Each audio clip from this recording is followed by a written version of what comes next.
A simple and easy NLP mindset to improve your communication dramatically. Stay tuned.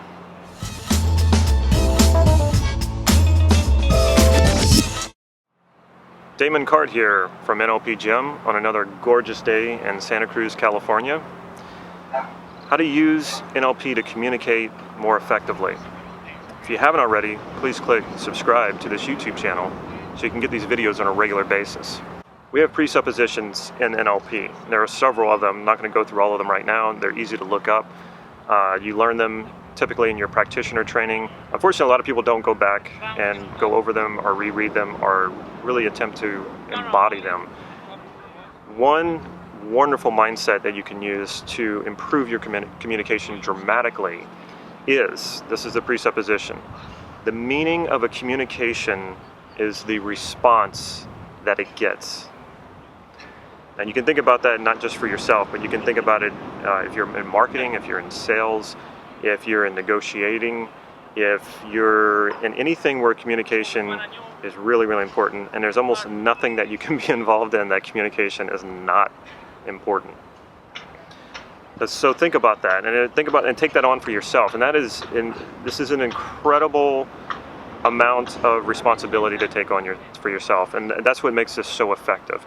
You're taking on that responsibility, and you're basically saying, when I communicate, sure, what I mean is important, but more importantly, what the other person understands, the results that or the feedback that I get from my communication is more important than what I meant. Now, people will misinterpret you from time to time, and sometimes it is their fault. But that's not where we're after here. We're not arguing over who's right or who's wrong. It's not about being right or wrong. It's about, are you getting the outcome or the results that you want? So maybe I meant to say one thing, or maybe I meant to communicate one thing, but if the person I'm communicating to or the group who I'm communicating to don't respond in the way that I meant, then it's my responsibility to change up my communication to then get the response that I want.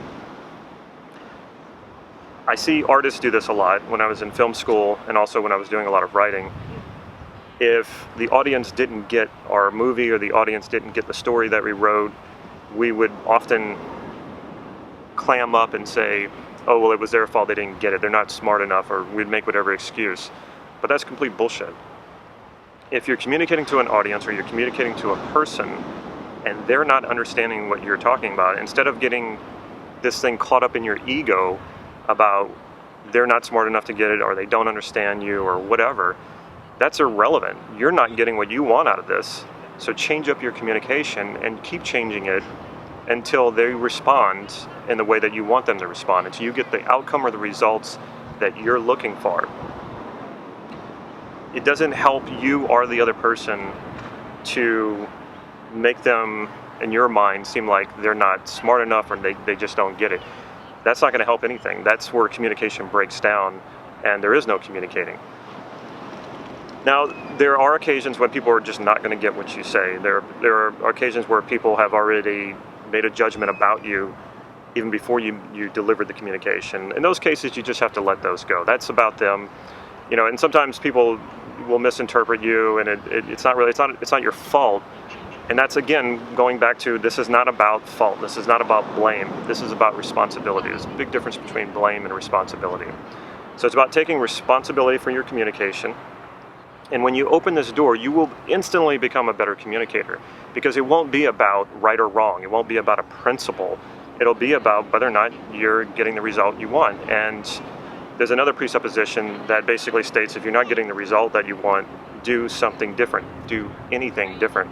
So if whatever you're doing in your communication is not feeding back the way that you want it to feed back, then change. Don't get upset about it. Don't blame the other person for not understanding you. Change up your communication. This is really about getting out of the ego and taking full responsibility. Blame is about ego. Responsibility is not. Responsibility is about accepting who you are and accepting the circumstances around you and responding, not reacting. Responding effectively. So this is also about being flexible with your communication. This will also make you a better communicator. So in becoming more responsible, you become more flexible, and get out of your head, get out of your ego. Respond to what is happening in front of you, not into what's happening in your head and the loops that are going on in your mind. Respond to the person and you will become an effective communicator. Realize that all communication, the meaning of all communication is the response that it gets. Check out our website, nlp-gym.com. Stay tuned to the end of this video. You can get your hands on a free sensory acuity online course.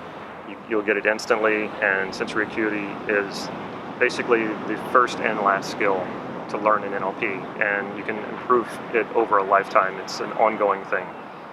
Also, follow us on Facebook for real-time updates on free practices and workshops that we have coming up. Also, follow us, or rather subscribe to this YouTube channel like I mentioned before, and I hope to see you soon at a free practice session or at one of our workshops. Take care.